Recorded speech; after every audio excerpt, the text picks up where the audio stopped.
The Lotus Sutra. Sadharma Pundarika Sutra. Translated by Burton Watson.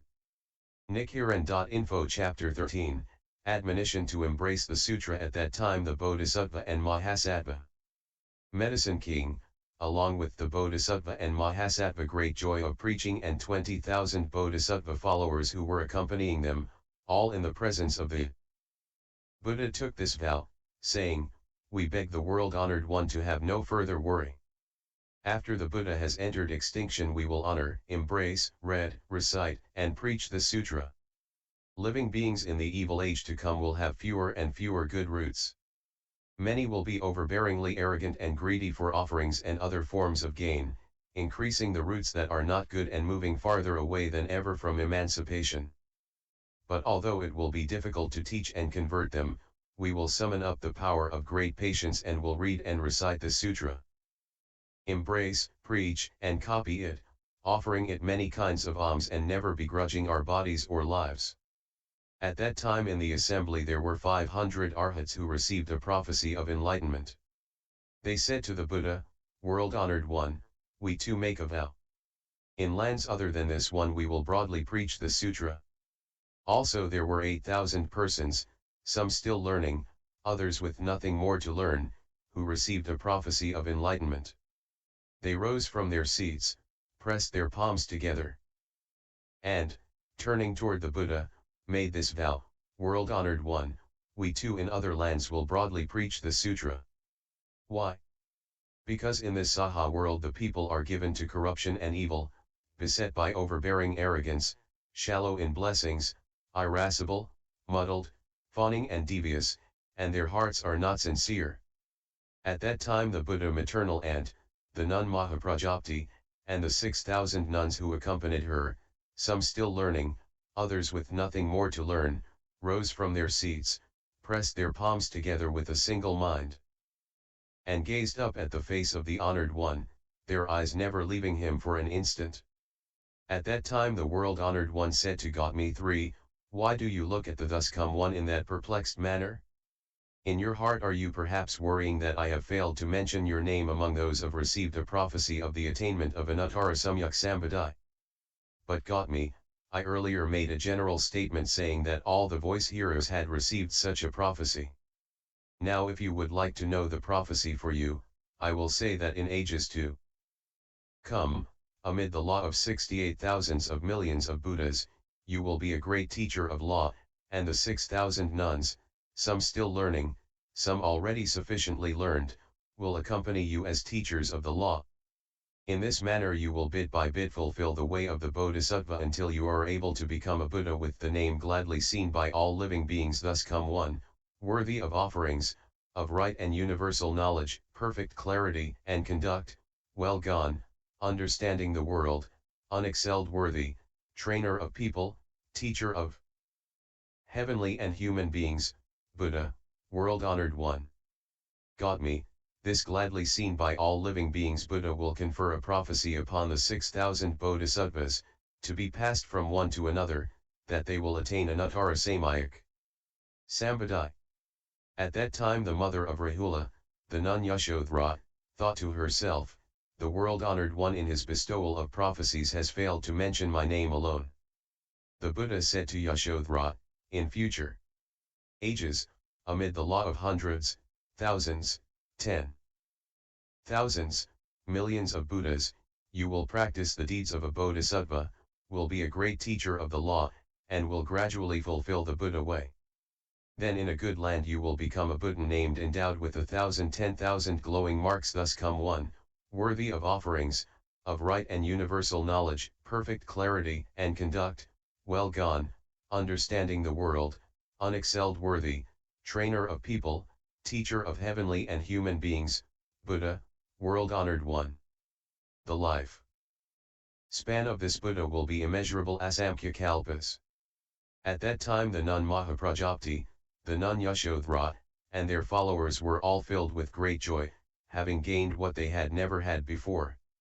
Immediately in the presence of the Buddha they spoke in verse form, saying, "World-honored one, leader and teacher, you bring tranquility to heavenly and human beings.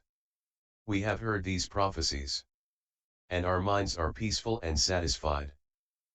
The nuns, having recited these verses, said to the Buddha, "World-honored one, we too will be able to go to lands in other regions and broadly propagate the sutra."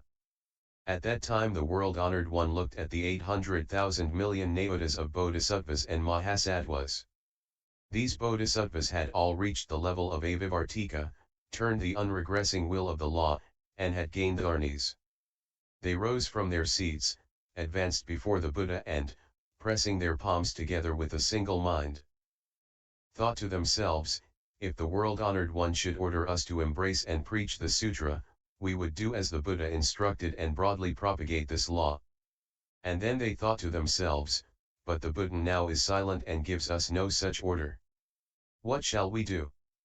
At that time the bodhisattvas, respectfully complying with the Buddha's will and at the same time wishing to fulfill their own original vows, proceeded in the presence of the Buddha to roar the lion's roar and to make a vow, saying, "World-honored one, after the thus come one has entered extinction, we will travel here and there, back and forth through the worlds in the 10 directions so as to enable living beings to copy the sutra, receive, embrace, read and recite it, understand and preach its principles, practice it in accordance with the law, and properly keep it in their thoughts. All this will be done through the Buddha's power and authority. We beg that the world-honored one, though in another region, will look on from afar and guard and protect us." At that time the bodhisattvas joined their voices together and spoke in verse form, saying, "We beg you not to worry. After the Buddha has passed into extinction, in an age of fear and evil, we will preach far and wide.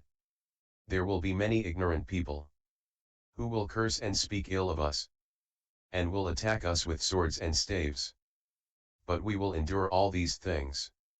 In that evil age there will be monks, with perverse wisdom and hearts that are fawning and crooked, who will suppose they have attained what they have not attained, being proud and boastful in heart. Or there will be forest-dwelling monks, wearing clothing of patched rags and living in retirement, who will claim they are practicing the true way, despising and looking down on all humankind. Greedy for profit and support, they will preach the law to white-robed laymen and will be respected and revered by the world as though they were arhats who possess the 6 transcendental powers. These men with evil in their hearts, constantly thinking of worldly affairs, will borrow the name of forest-dwelling monks and take delight in proclaiming our faults, saying things like this: these monks are greedy for profit and support and therefore they preach non-Buddhist doctrines and fabricate their own scriptures to delude the people of the world. Because they hope to gain fame and renown. Thereby they make distinctions when preaching this sutra.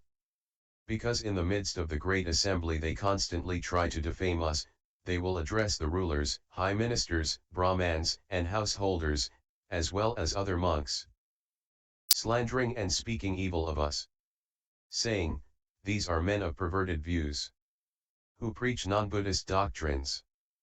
But because we revere the Buddha, we will bear all these evils, though they treat us with contempt, saying, you are all no doubt Buddhas. All such words of arrogance and contempt, we will endure and accept. In a mudded kalpa, in an evil age, there will be many things to fear. Evil demons will take possession of others, and through them curse, revile, and heap shame on us. But we, reverently trusting in the Buddha, will put on the armor of perseverance. In order to preach the sutra, we will bear these difficult things. We care nothing for our bodies or lives, but are anxious only for the unsurpassed way. In ages to come we will protect and uphold what the Buddha has entrusted to us. This the world-honored one must know.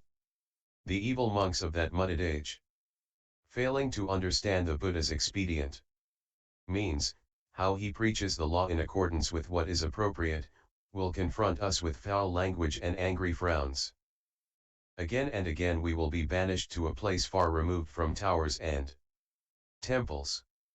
All these various evils, because they keep in mind the Buddha's orders, we will endure.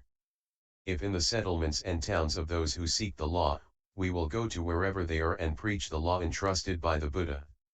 We will be envoys of the world-honored one, facing the assembly without fear. We will preach the law with skill, for we desire the Buddha to rest in tranquility. In the presence of the world-honored one and of the Buddhas who have gathered from the 10 directions to proclaim this vow. The Buddha must know what is in our hearts. And LS 13.